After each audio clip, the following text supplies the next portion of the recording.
Good morning, good evening, good night, wherever you are in the world, whenever you are in the world. Thank you for joining us on the Cigar Box Guitar. See, what are we called? It's too early in the morning, Christ. The Cigar Box Guitar Builder. That's it. No. The podcast. That's Darren's Cigar Box Guitar Builder. Jesse the Man, Cigar Box Guitar Builder. But we are missing Joe today at the moment. We have put the call out to Joe, but Joe has grandparent duty today, and that trumps this, so which is cool. Probably only because apparently his little one would have kept him up all night. So he's probably not in a state to join us today. So Joe, if you're listening, we miss you, mate, and hope you had a lot of fun with your little ones. All right, yes, we're on today. A couple of things to talk about. Jesse's going to be talking about some builds he's got coming up. I'm going to be talking about a couple of builds that I did, and a comment from John Warmold, otherwise known as the Mighty Chicken Bone John, on last night's YouTube upload, which was very interesting. And Darren will be talking to us about disasters. Nothing. No? Well, you can talk to us about what's happening with your guitars and the curse of the Red Fandango. Oh, that's what I'm calling it, by the way. That's a great name. This is what I'm calling it. Your guitar that you gave me for Christmas, the cursed guitar, I'm calling it the Red Fandango, and I'm going to write a song called The Curse of the Red Fandango.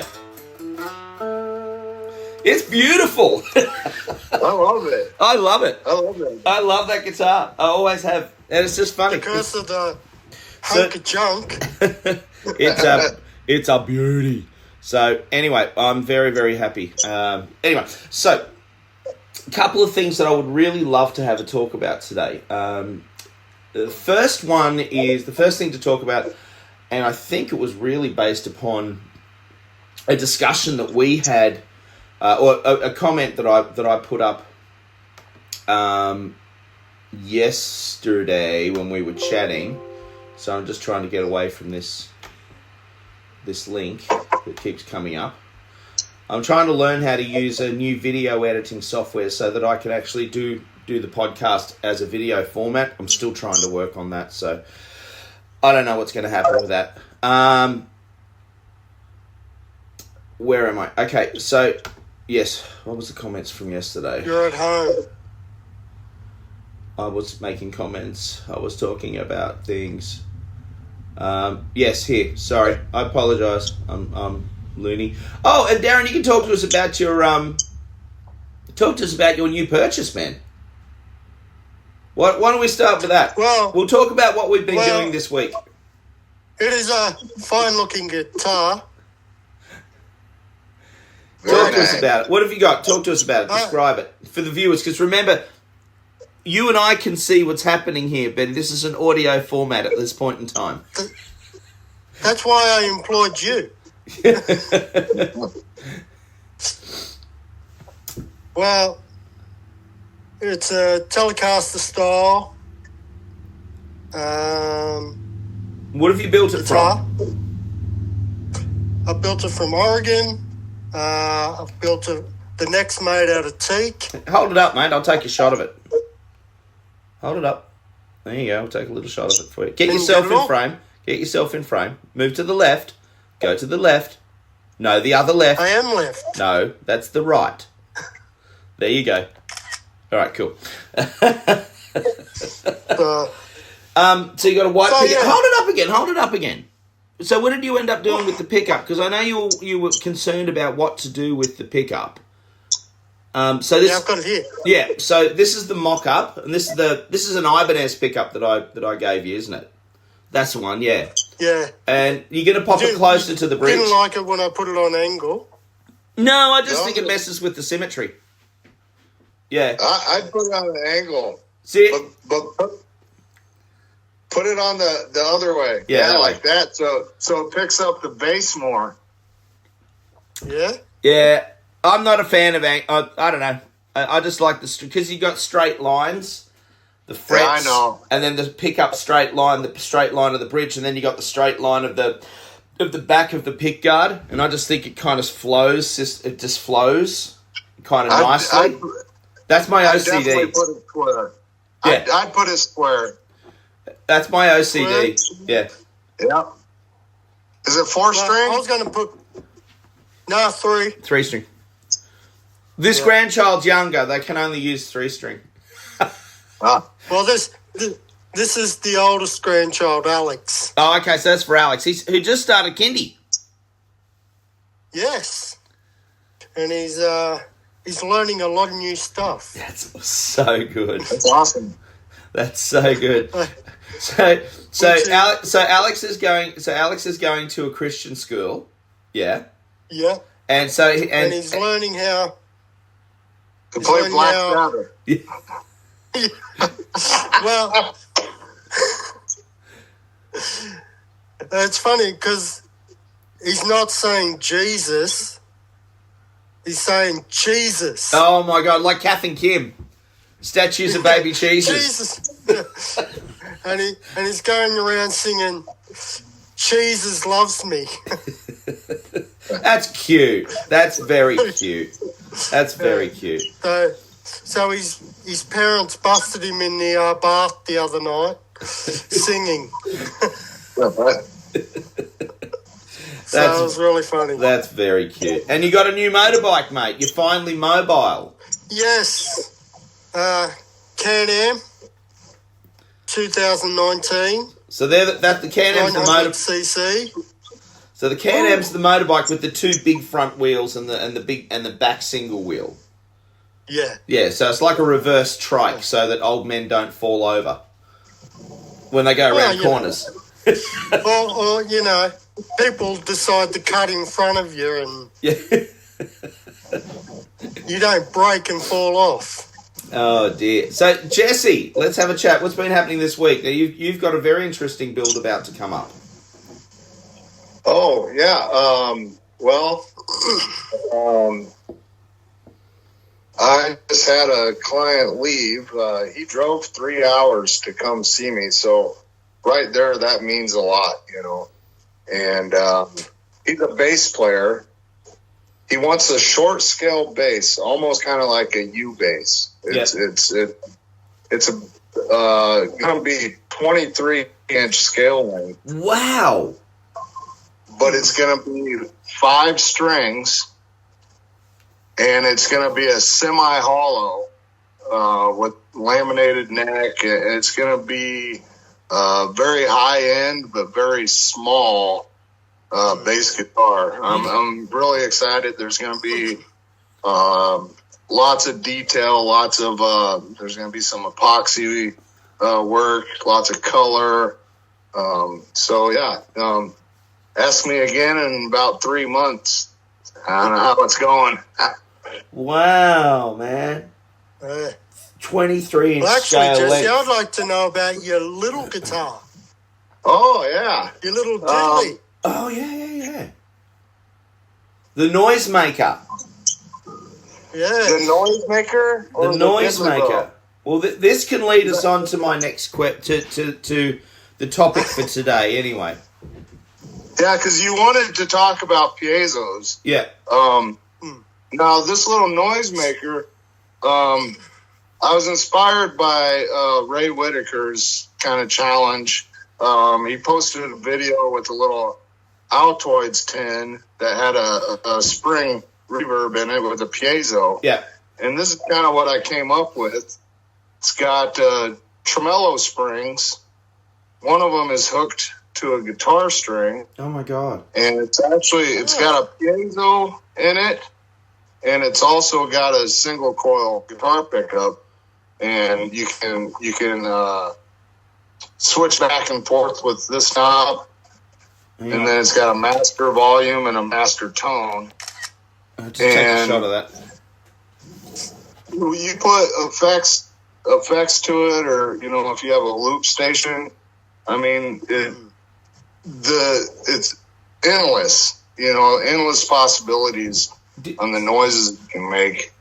And I want to shout out Michael Pinkerton as well, because he's very his ingenuity is up there. I get inspired a lot by Michael, Yeah. and he's made a few of these different versions like this, and yeah, it's just a little thing I didn't. Well, let me say, for viewers, not viewers, for listeners, I'll post some pictures of this podcast in the description and the intro on the Cigar Box Guitar Builder group. But Jesse, just hold that up again, mate. The workmanship in that is absolutely beautiful. What a gorgeous, lovely choice of box that you've chosen. The laminated neck, your workmanship is absolutely inspiring, and I even think that the choice of the box with the artwork sitting inside the box that's underneath, it looks like mechanics. It all looks like it looks like cogs in the machine. It's quite a remarkable piece of engineering that you've done there. I'm very, very, very impressed. It's reminiscent of an instrument, a diddly bow, that I was actually given permission to reproduce by, I'm going to try and say his name from memory, Chuck Hanabaja or something. Chuck, I called it the Chucky bow. Yeah, so you might remember him. I haven't seen much from him recently, but I want to start building those again because you know me, I'm trying to get creative and I'm trying to get away from. I'm trying to get away a little bit from the pristine, super clean, guitars that I've been building and get back to basics, get back to building rustic instruments again. And like the video I put, see that's stunning, but. Again, even last night's video that I did for the YouTube channel, again I commented on and made mention of Michael Pinkerton and the group. I actually dared him to put my fretless LPG license plate guitar as the cover for the group. I dared him because it's a hobo. You know what I mean? I've called it the Little Mongrel. I actually called it the Little Mongrel. Because it's just... It looks so cool. Oh, man, I'll tell you the story of it in a second. Well, you blame me. Yeah, yeah, I did. Did you watch the video? Yes. That was fun. Yeah, that was lots of fun. It took a while to blame me. Well, yeah. Well, the guitar had a very interesting build story. You know, some guitars you put them together and there's no story behind it. Really, it's kind of no adventure. It's kind of follow, like things like this. Things like this. As much as this is a lovely guitar and it's a beautiful guitar, which by the way hasn't sold. I don't sell very much in the way of fretless. Piezo powered guitars, which is very sad in a way because I think they're absolutely magnificent. I love them, and we're going to talk about piezos in just a second. But this is my preemptive spiel before we get into the discussion, which is it fair to compare piezo pickups with magnetic pickups or vice versa? So we'll get onto that in a second. While I'm telling my story, you guys might have a little think about how you feel about it. So making this guitar, and I don't have it with me, so I'm going to struggle a little bit because I'm a tactile person. I need to see things sometimes and feel things. And making this guitar had 3 lives when I started making it. The whole point of it was basically I've run out of big box timber. So timber for necks, timber for this. But I have, basically to put it bluntly, I have a shitload of reclaimed wood just sitting there. Some of it's quite short, some of it's longer. But I've got a heap of stuff that I can actually use for tops and sides and bottoms and things like that. And if you're familiar with, for example, I'm just trying to remember his name. Oh God, what's his name? Buzzard Guitars, our friend from Buzzard Guitars.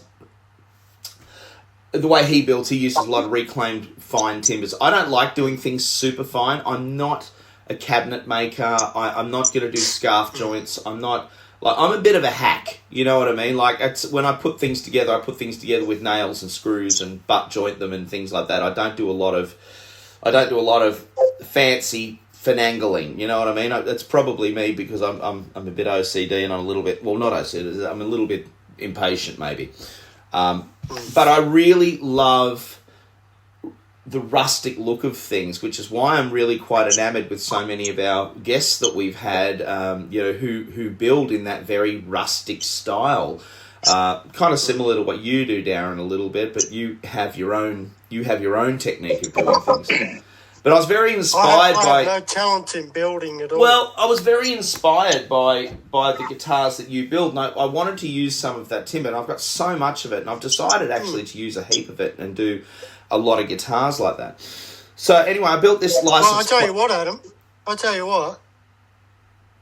Now that I'm on the road, I can come over and actually teach you how to build. Oh, thanks, buddy. It would be very much appreciated. Well, and I'll charge you the usual rate. Absolutely. So this guitar started out being I built the box, attached a neck. I'd also run out of glue. So I was running out of glue. So I basically used the smallest amount of glue that I could manage to actually put the box together, and ended up doing a license plate over the top of it, which is a modern license plate. So it's probably aluminium. You know what I mean? So yeah. And so I built this guitar, and I thought, okay, I want to amplify it, so I'll put in a hidden pickup. And I knew as soon as I thought that this was going to end in disaster, because I'm not a believer of hidden pickups under guitar lids at all. And listener, you can start screaming at the screen if you like, but the truth of the matter is that they don't work. Okay? Sorry, they don't. They just don't. Unless, and there's a caveat, but they don't work. And the reason they don't work is because if you're going to have a decent amount of finger room under your strings between the string and the top of the box, or the string and the top of the license plate lid, or whatever it is, and you mount that pickup underneath the top, what happens is the strings don't flow through the optimum part of the magnetic field from the pickup, and that's the problem, right? There's your inherent problem. I don't dislike now, because John Walmart, Chicken Bone John, actually, who I love to death. I'm so amazed. I love what he does. I really do love what he does, and he's kind of the grandfather of the English CBG movement. You know, that kind of thing. He put in a comment kind of saying, I really want you to kind of explain. So I did actually send a reply back to him that everyone can see on the particular episode. But the problem is that the strings don't go through the magnetic fields. Flat pickups are fantastic. The one that I used, I didn't buy from C.B.Gitty. I bought from another supplier who I won't say. I didn't like them whether they were on top of the box or under the box anyway. I just didn't like the pickup. It didn't sound good to me, to my ear. I've used the Gitty Buckers and subsequent ones, which I really liked, but on top of the box, underneath the strings. So just as a simple mount, but the strings then pass through the magnetic field properly, which is what they're meant to do. I built one, the only one that I built which had a decent sound. I actually had to do the Del Puckett thing, which was to actually angle the neck. So that the fretboard, basically, the fretboard finished. This is a visual thing, good listener, I apologise. The fretboard finished at the same height as the guitar body, but on an angle, so I could mount the pickup directly under the lid on the neck end. Do you know what I mean? So then, because I had that back angle, I had a decent amount of room on the bridge area. I could actually raise that. So the strings passed through the magnetic field. Now, disagree with me if you want. I'm just telling you, I built like 15 of these things, and no matter what I do, they do not sound as good as a really well-placed piezo pickup or a or at magnetic pickup, which is sitting where it should be, which is approximately 3 millimeters, 3 millimeters the poles underneath the string. Even if it's sitting between the strings, it's still, the strings are still passing within that magnetic field. So for me, it's physics, and that's it. So that's my argument about why they don't work. Anyway, I trashed that. I then went to a piezo, which on that particular box sounded horrendous, and then finally settled on that P90. And it did. It sounded that the piezo sounded horrible with it. It just did not work. It was like, no. So the third iteration, and it's growly and it's snarly, and I absolutely love it. So it was an adventure, and I had so much fun doing it. I think Joe's here. Joe! Good morning. Welcome. How are we all?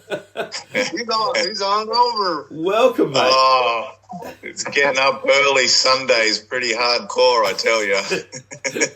Hey, and I was giving the guys a nice spiel about you being grandpa and taking care of grandkids and stuff, and he hasn't. He's been at the pub. No. Yeah.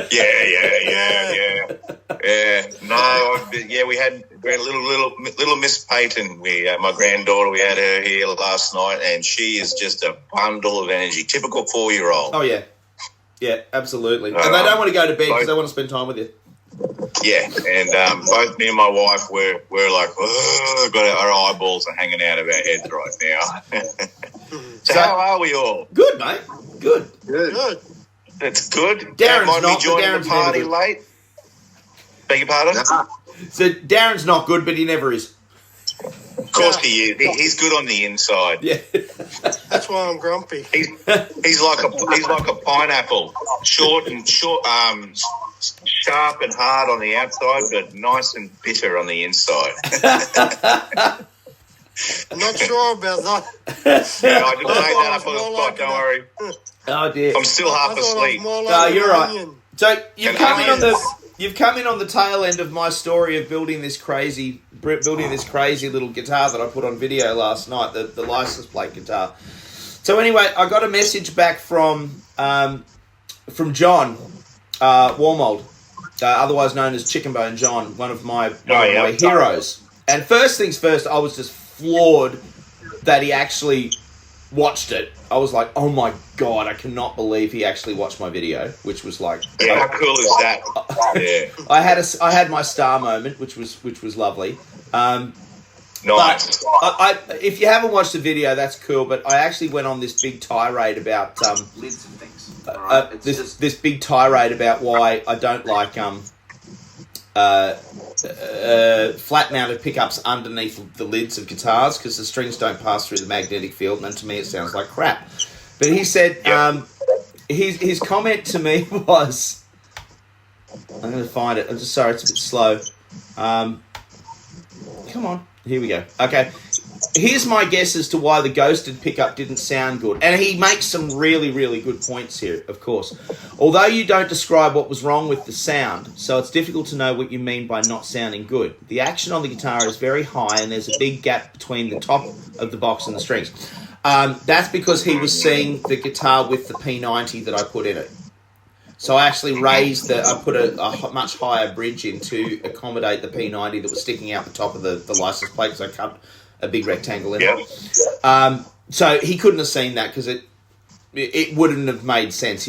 So he makes a very good point. If you're doing a hidden pup, you've got to really drop it down much. Got to have your strings right underneath. And have you got one there, Jesse? Yes. Don't mind the dust. Yeah. It's really dusty. This one actually it's a little one. Yeah. It actually has a ghosted magnetic pickup under it. Yeah. And this, you guys probably can't see it, but this lid on this box is actually about 3/8 of an inch, so it's a pretty thick top. And so and that's about what I have between the strings and the top. So you're looking about 3/4 of an inch between the strings and the pickup. Yeah. And it sounds great. Yeah.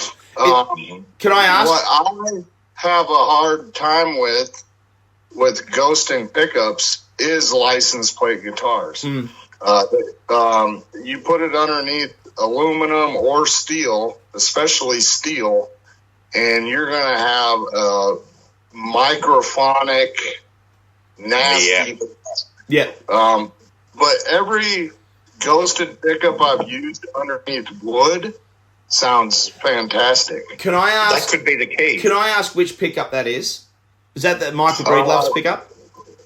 It'd be the Lucky 13 from MGB. Yeah, so that's the humbucker? Yep. And that's the overwound humbucker? Yep. Yeah. Yeah, they've got to be really overwound. The one that I was using was an older one that Mark Wilmot was making with the C.B.G. Emporium. I've had them for years. I just... no offense meant to Mark. I just don't like the pickup, and it's a personal thing. The pickup is built beautifully. He does them really, really well. I'm not a fan. I've never used them, so I don't have an opinion on them. The only flat pickup that I've ever used that I actually liked, and again I mounted it on top of the box anyway, was the Gitty Baker. So, and that's a plastic top one you've got there, Jesse. Yes, and this is I think it's like 3,000, whatever that would be. Yeah. I think NGB calls it like the China Bucker. It's quite smaller. Yeah. And this one actually sounds good too, but again, with this plastic top, I mean, you're only not even a millimeter thick, you know. So the strings are passing through the magnetic field is what's basically happening. See, my argument with your other guitar, the one you held up, is, and it's not an argument, it's not a detraction from what you've done, because you've done a beautiful instrument. It's not a detraction, so please don't take offense. But what I'm saying is if you mounted that pickup closer to the strings, if it was sitting on top of the box or at the same height as the box lid, you would have a much more powerful sound. And that's all I'm saying. That's all I'm saying. It's not a detraction. Look, you know what? And we'll get onto, and this will bring us onto the topic that we're talking about. John, by the way, if I just finish this message that John said, he said exactly the same thing. He said, so strings, I'm guessing there would be very reduced output from the pickup. Also, that repro license plate looks like it may be steel rather than aluminium, and if that's the case, the plate may well be adversely affecting the magnetic field of the pickup and reducing the ability of the strings to induce a current in the pickup windings. Now that makes a massive amount of sense. But however, again, I come back to the fact that when you ghost a pickup, it's the strings will not be sitting through the premium part of that magnetic field, so it will always be a weaker signal. So, with that in mind, do not approach a ghosted guitar the same way you would approach a guitar that has an open magnetic pickup directly. I think it's got to be two different mindsets. You can't expect exactly the same sound, regardless of whether the guitar sounds really nice, Jesse, which I believe it does. I have no doubt about that.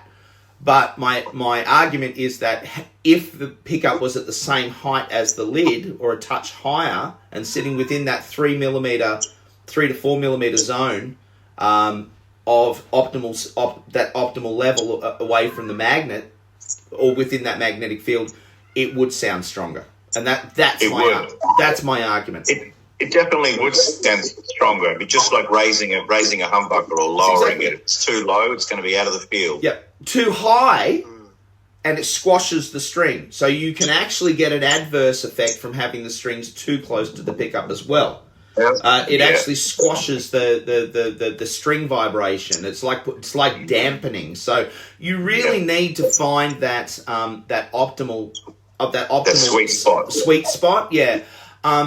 But again, and dear listener, I'm not saying don't build ghosted guitars. I'm not saying not to do that. I'm saying do it, because it does. If you've got a stunningly beautiful box, my suggestion though, as I said, was to put in the back angle on the neck. This doesn't have it. the back angle on the neck like Del Puckett does in his videos, mount the pickup next to the neck.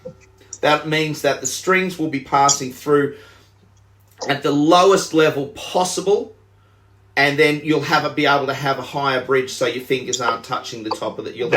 Action. That's always been my concern with ghosted pickups. I've never used them before, but I've always worried about having the string so close to the box. How are you going to pick it? Yeah. Are your fingers going to be constantly hitting the box? Yeah. So I've kind of avoided them for that reason. Yeah.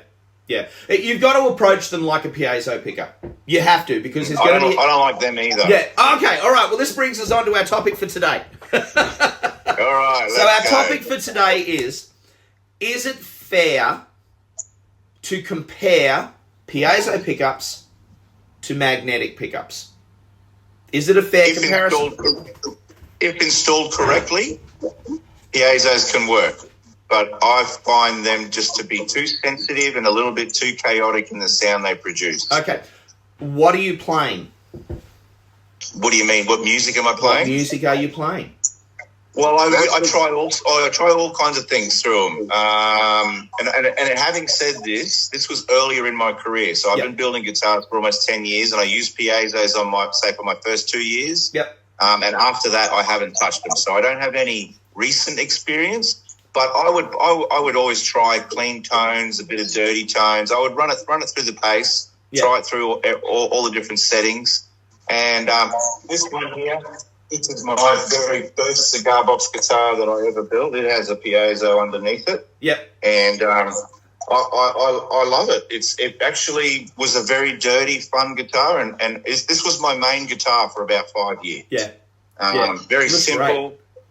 This was before I had any real power tools. It was just a complete basic little thing. And I've never seen this box before either. It's a Corona tobacco. It's a La Paz box from Holland. That's beautiful. Really, really like this box. I wish I had more of them. Oh, they're lovely. They're lovely. We might need to talk, Joe. We might need to talk about maybe importing some boxes and stuff like that. Might have to for builders, because it's getting to sell at reasonable prices here in Australia, because the stuff on eBay, they're asking for $40, $50 per box. It's just nuts. It's crazy. Yeah, and most of the boxes aren't even desirable either. Yeah, they're fairly ordinary. So fairly ordinary for $50. I know, which is too much, and that's $50 Australian, which is what, $65, $70 US.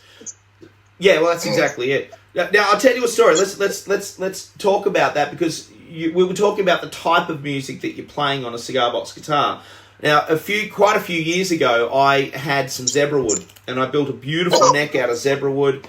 I had I think river she oak fretboard on it, which was absolutely gorgeous. So the patterning was stunning. It was amazing. I did a hand-built decoupaged box, which looked absolutely gorgeous. Put a piezo pickup in it. Sounded fantastic. It was bright. It was cheerful. It was resonant. It had a volume control on it, so you could manage feedback in some higher gain situations. Sold it on eBay, and customer contacted me when he got it. He said, "I can't play this." I said, "What's happening?" I thought maybe it was an action problem, or whether it was whatever it might have been. He said, "No." He said, "All it does is howl and scream." And I said, "Well, what are you playing?" He said, "Well, I'm trying to play Slayer." I said, It's like he's trying to use a heavy metal pedal, like a full-on heavy distortion pedal on a piezo pickup. And I said, "Mate, send it back to me. Send it back. I've got other guitars you can buy, or I'm happy to refund it." It was like using a Lamborghini to do garden work instead of a tractor. I did that every Sunday morning. Yeah, you know what I mean. I get the old Lambo out, and we slash the back paddock. Yeah, Jesse, what do you think, mate? Is it fair to compare piezo pickups to magnetic pickups? Not discs. Rod piezos, I think you'll have better luck in the spectrum of playing clean tones to dirty tones. But then you have a more specific way of how you have to install them, rather than just hot gluing them through the lid or whatever. the rod piezos that go underneath your bridge. Yeah.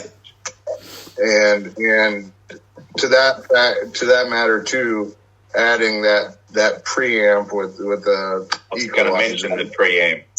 It really does help. Yeah.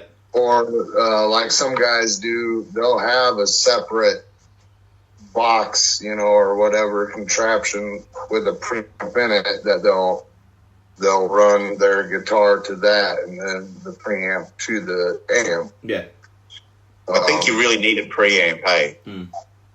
But I'm kind of with Joe, though. I used piezos for the first couple of years of building, and then once I started using mag pups, I never looked back, because I play a lot of stuff with high gain. Yeah. Yeah, same here.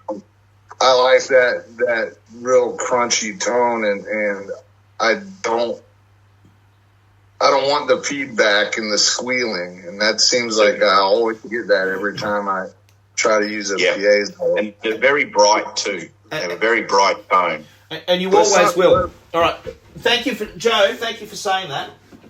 All right. But on the other hand, I do like, you can add other percussion elements, right? Yes, you can. If you want to tap on the box while you're strumming, that's fun too.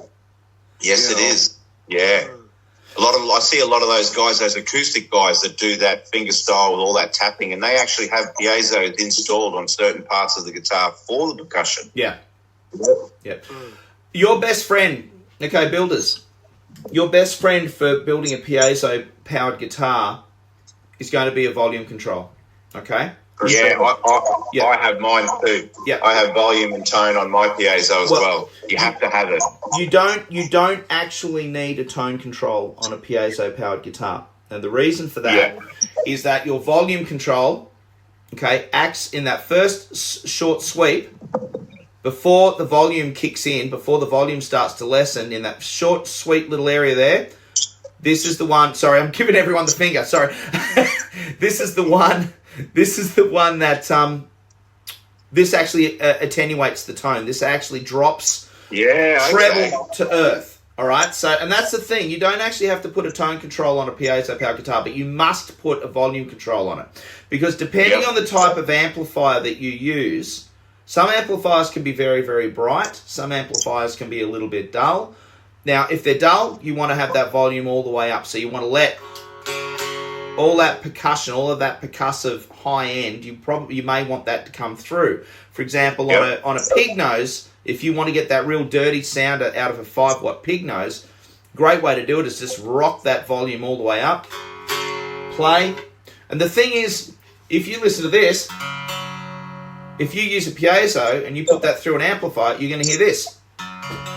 You'll hear exactly what the guitar sounds like. It is an actual reproduction of the acoustic sounds. And this is my argument for piezo pickups. It depends on the music that you want to play. If you want to play old blues, old Delta blues, Sunhouse, all that sort of stuff, if you want to play that, you want to use a piezo pickup, because that'll be closer to the type of microphonic sounds that you would have heard in the day. Even country music, old country music songs sound fantastic on piezo.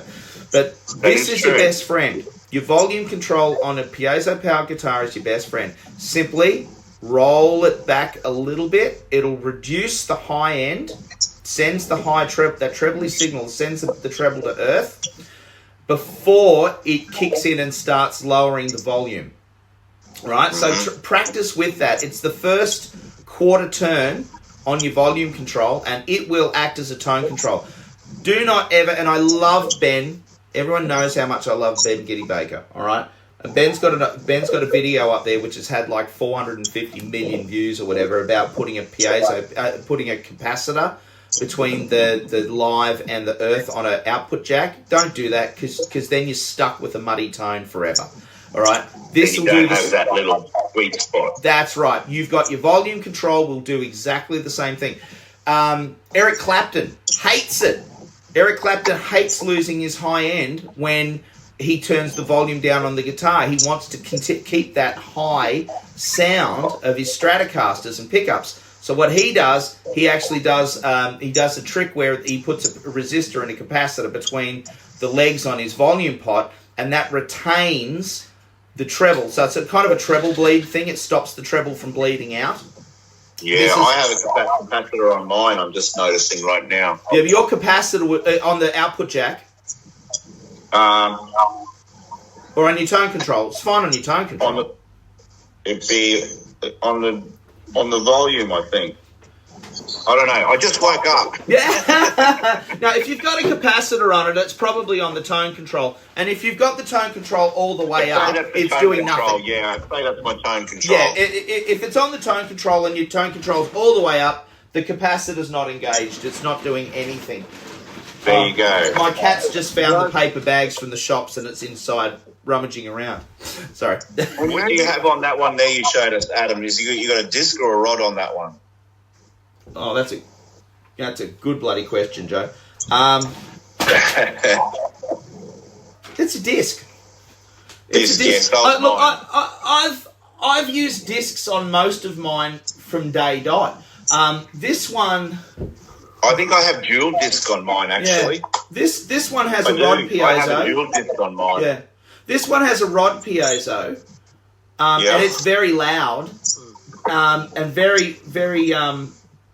It's very good, but I think the reason it's good isn't because of the rod. In fact, I'm not going to use rods anymore. I'm just going to stick with the discs that I use, because I get this one has a disc. It does. It is actually a disc, and it sounds absolutely brilliant.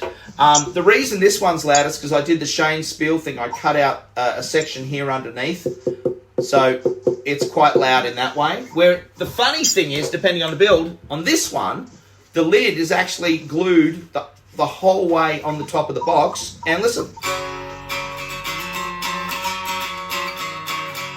And it's as loud as hell. Like, it's just... Yeah. It's just I actually did the exact same thing on this one. My neck is also glued all the way on the whole length. Yeah. I think this is the last one I did like that. And then now what I do is I do a little sort of a foot near the neck and a little foot near the heel, and then I sort of channel it out so it's not touching most of the lid. Well, these guitars have got this. So what I'm showing guys is the electric guitars that I built. But it has the neck tenon. It has the neck tenon that goes all the way through. The neck itself, which is on the top, stops there. And then I've got a block here. So all of this is hollow with a strengthening torsion bar running there.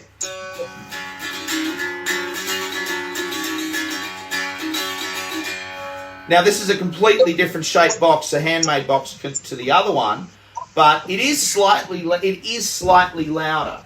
It is definitely slightly louder because there's more air in the box, I think, happening there. So, it's hard.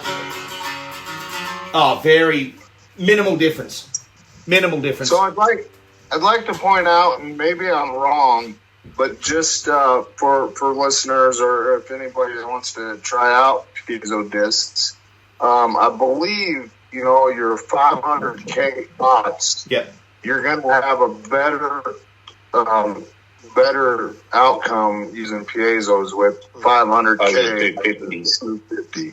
Yeah. The more resistance, the better. Yeah. Now, because I've been, I knew this piezo, discussion was coming about, so I've been kind of experimenting the last couple of days in my shop. And what is that crazy thing? Oh, sorry. Yeah, that crazy thing you put up the other day. I barely had a chance to look at it. We had a big discussion. If you would have showed up sometime, you would have heard about it. Oh, come on.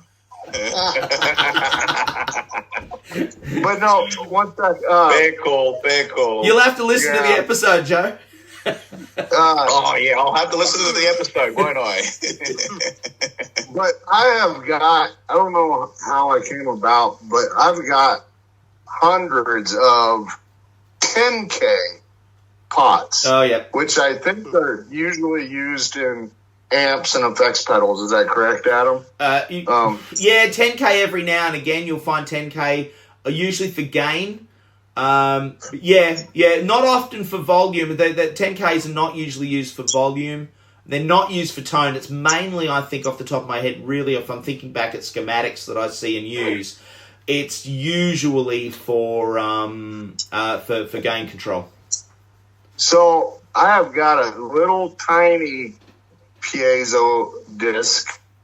I don't know where it came from, but it's the tiniest disc you've ever seen. And I hooked a 10K up to it today.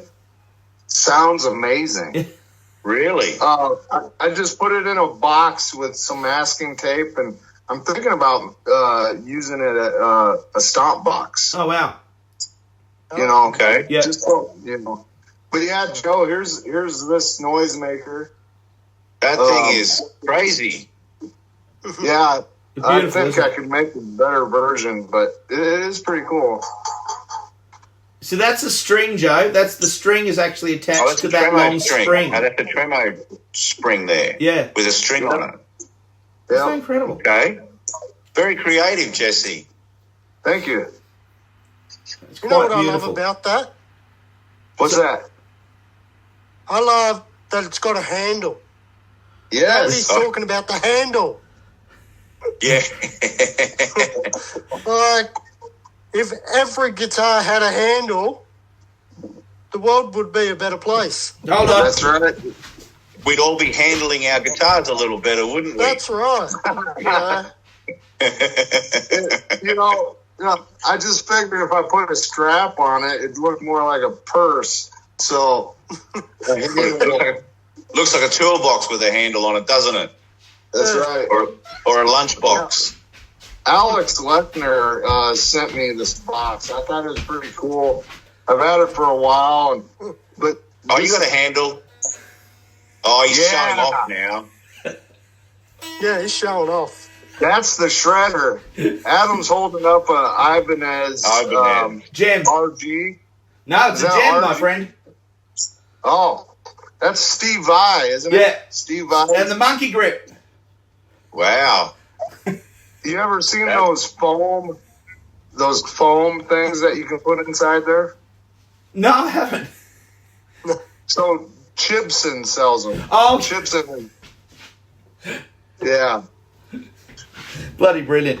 All right, Darren, how do you feel? What do you reckon? Is it fair to compare piezos and magnetic pickups? And what do you like? I'm like I do the piezos. Like I done a piezo in the C.B.Gitty box, Yeah, on the kit Yep. that you did. and like I even lowered the strings. Yep.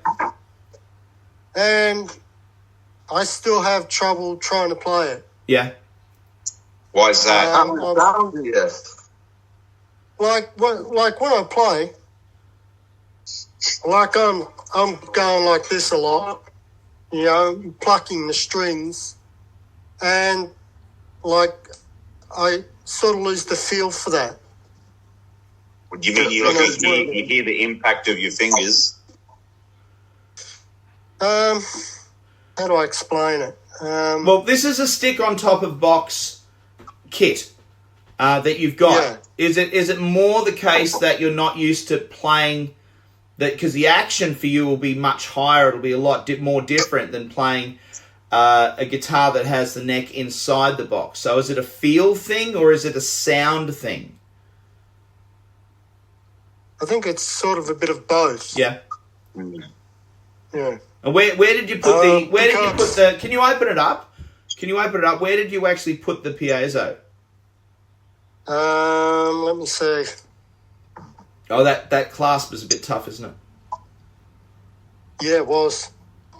That's next on the discussion is placement. Well, we need to talk about that because I did an experiment and I can prove It's just about the here. two best places. It's just underneath there. Yeah. Yeah, Aren't they supposed to be under the bridge? yeah, Like directly under the bridge? it's close enough. At that point, it's close enough. Close Yeah. enough's good enough, Joe. Of course it is. Rough as If gout, it's that's the just way, off isn't it? either way, it's fine. But Jesse, say what you were going to say because I think you and I are on the same page. Well, the placement is definitely key, and like you guys are saying, I think for optimum, and this is just my opinion, for optimum sound quality of a piezo, you should put it on the base side of, with your thicker string, and just in front of the bridge. That's where I have the best, not directly underneath the bridge, not in front, not in back, but just say 10 o'clock.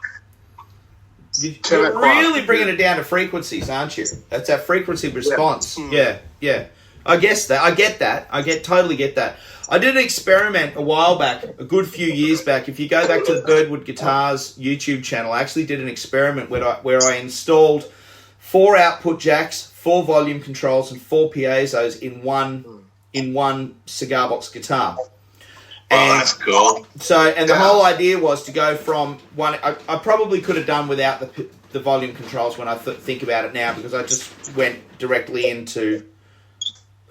You know what I mean? Like, I removed the jacks, basically, just took the jack out, put it in. And what I discovered was... pretty good experiment. Well, the reason was I put... The first piezo I stuck on the lid on the treble side, right?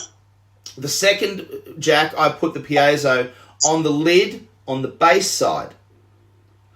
The next piezo pickup, I sandwiched under the bridge between the neck and the top of the box. And the last one, I glued, just like Daddy Mojo does. A lot of people actually do it this way. And I glued the piezo underneath the neck tenon, underneath the box. So as the neck goes through the top of the box, instead of being sandwiched between, it just went underneath and sat underneath the timber directly there. The two that sounded absolutely horrible. Now, I don't use hot glue in any of my builds because the weather in Australia gets over 42 degrees and hot glue melts. So you'll end up with things falling off your guitar. And that's 42 degrees Celsius for our Fahrenheit people. In other words, that's effing hot. Yeah. Well, that happened to me at a market I did. I had a market and it got to 47 degrees at Penrith, and at Richmond, sorry. And inside the tent, it was actually hotter. It was closer to 50 degrees underneath the tent. And I actually had the piezos were actually falling off the insides of the guitars because the glue was melting. Nice.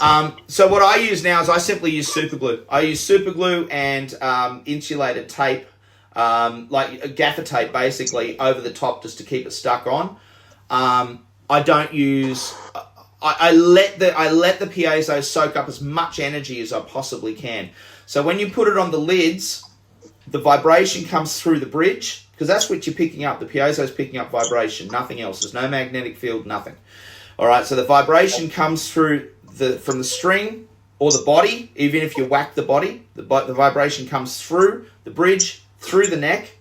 But then if you put it on the lid of the guitar, it then has to transfer that vibration, transfer across a very thin layer of timber to the piezo, right?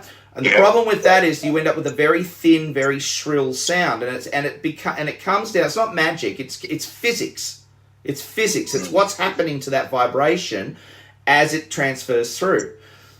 So those were the two bad signals I got on that experiment. The two good signals I got, which were basically almost the same, were the one where I stuck the piezo under the bridge.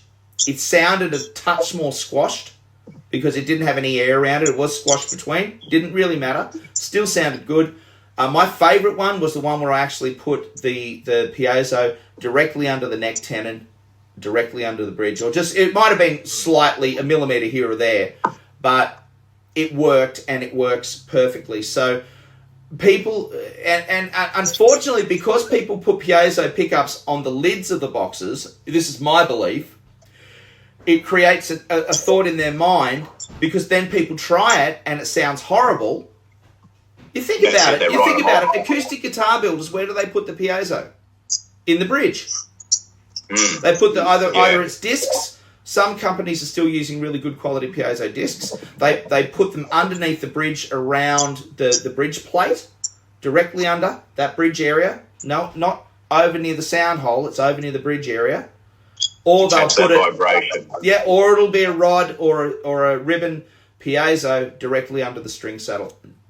Learn from the masters. Learn why reinvent the wheel. You know, that's right. So I'm learning. I'm learning from this right now.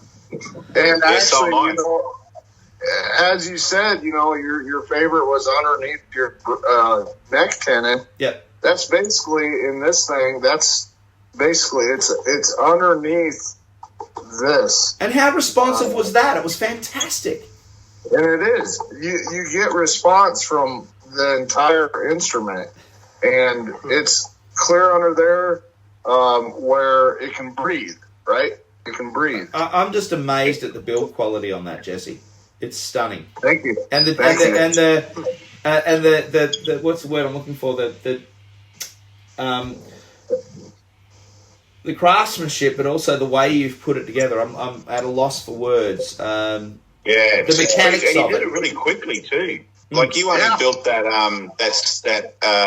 circular saw guitar recently, and now this one. Like, I mean, how do you build these guitars so quickly? So, like Adam was mentioned earlier about running out, I'm pretty much out of everything in my shop. I'm out of hardware parts. I'm out of lumber.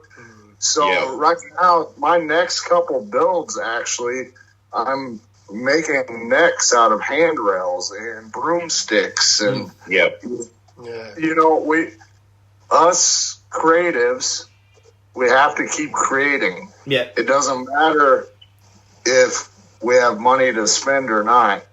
We just find a way. Yeah.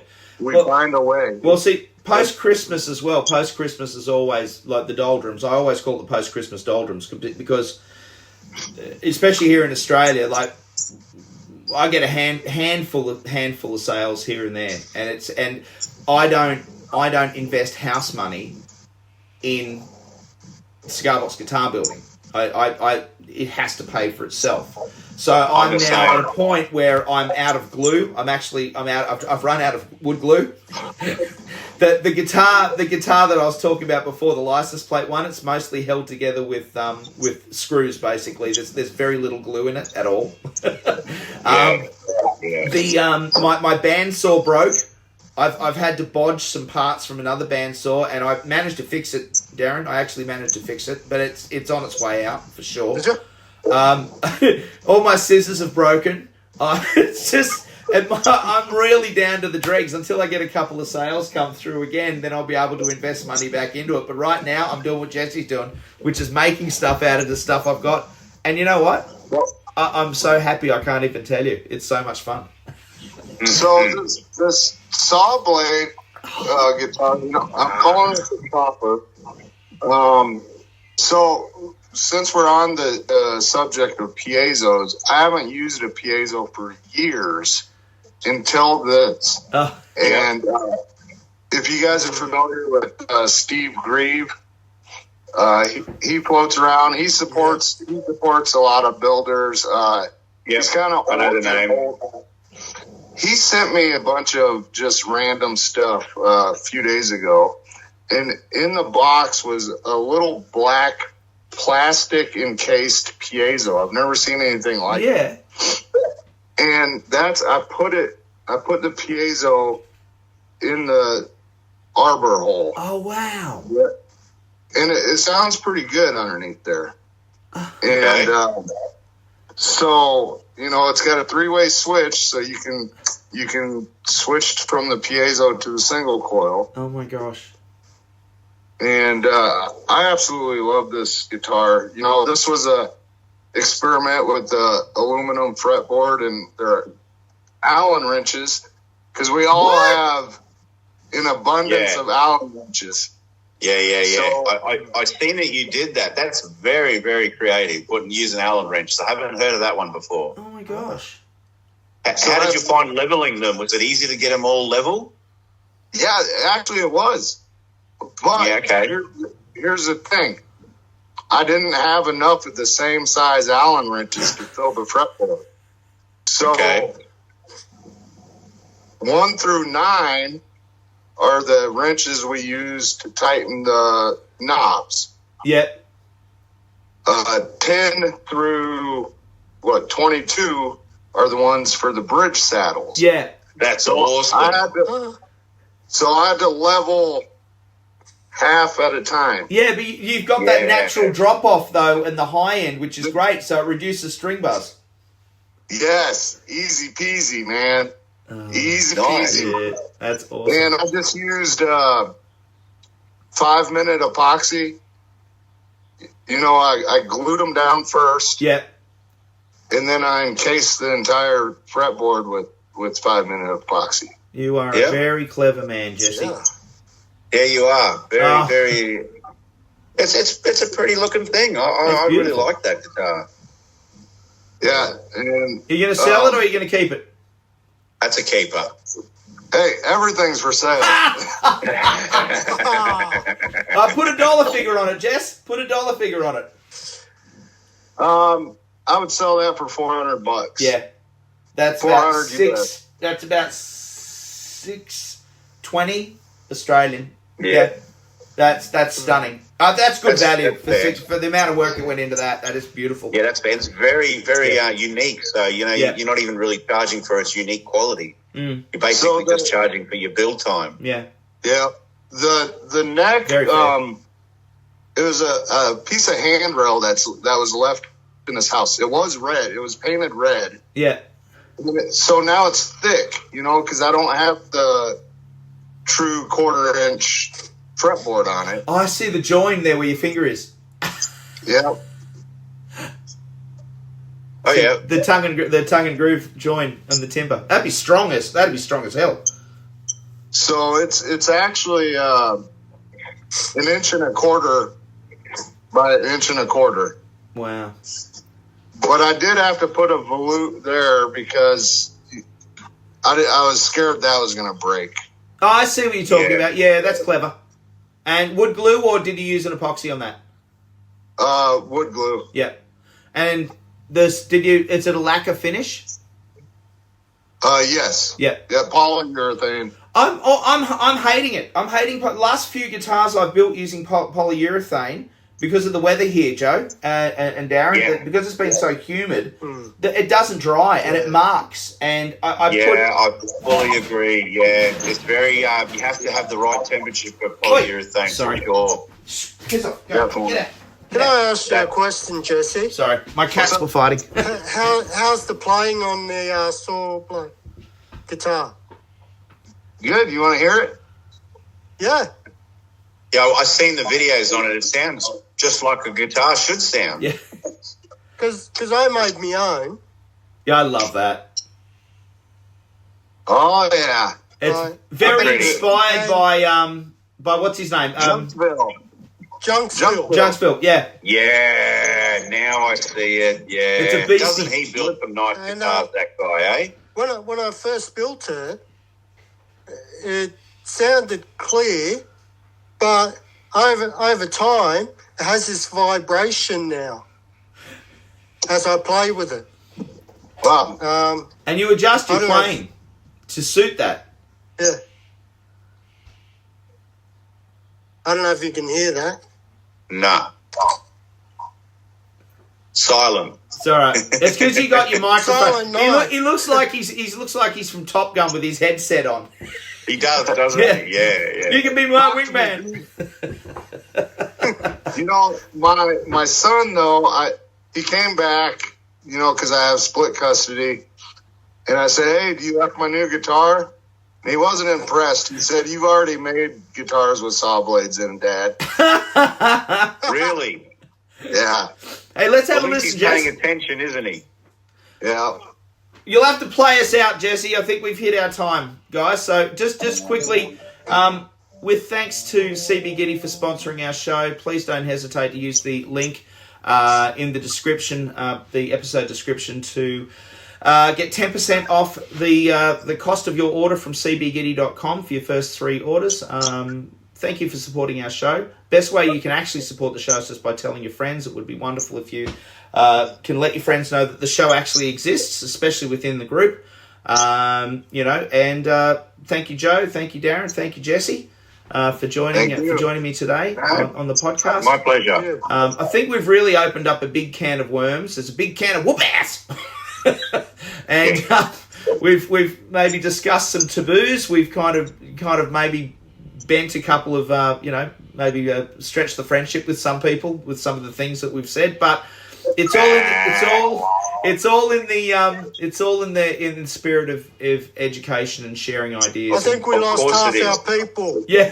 And this is an experimental hobby, so we're supposed to experiment. That's the point. That's the point. Right. And we're supposed to disagree with each other as well. It's okay to disagree.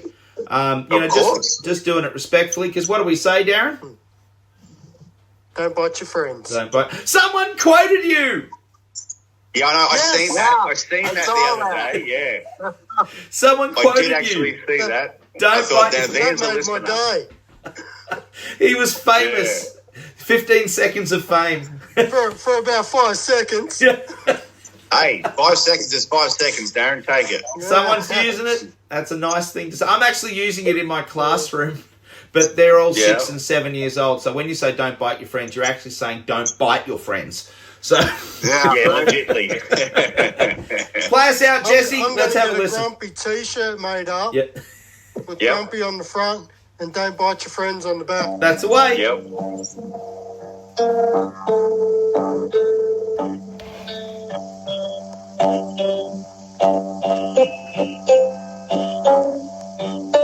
Is that the Piezo, Jess? No, it's a single coil. That's the single coil? Whoa! Yeah!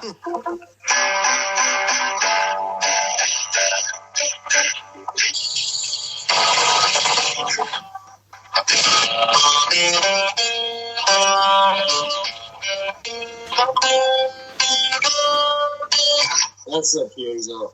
Guys, that rocks. That rocks. All right, gentlemen, thank you so much for joining us. Good listener, thank you for listening to the show.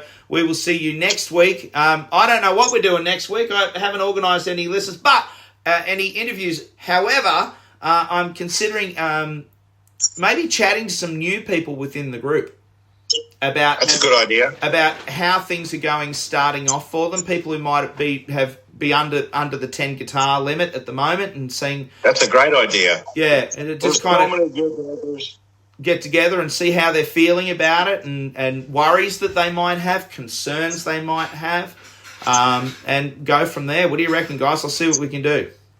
Yeah, that's a good idea. Definitely. Actually, Joe, do you want to put a post up in the group, maybe sometime in the next day or so, inviting people to put their name up, say, yes, I'm interested in having a talk. Yep. Expressions of interest. Yeah, ideally in Australia or the United States, if that's possible.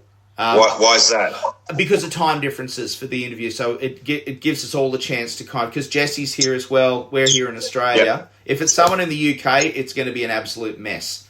So trying to stick in Australia or America, at least then we're within that ballpark because of the interview times. That's the only thing. Otherwise, I'm happy to talk to anyone anywhere, but Europe would be a bit of a problem at the moment. Yes, fair enough. Yeah, but yeah, if you can, if not, I'll put it up. I just thought. I got it. That's all good. I got it. Rock on. And they can just leave a comment in the section. Comment there in the comment on your post. And I can give them a buzz through the week and maybe tee something up. So just ask if you're interested and where you live, and that way we can kind of do it from there. Gauge time zones. Yeah, that'd be cool. All right, guys, and this gives the listener, because I'm still recording, a little bit of an idea as to the discussions that we have as far as putting things together for the group. So, and also almost on 13,000 listeners. Woo! Quite amazing. All right, gentlemen, thank you for joining me, and thanks, listener, for listening. Bye. All right. Happy building, guys. All right. Gotchas.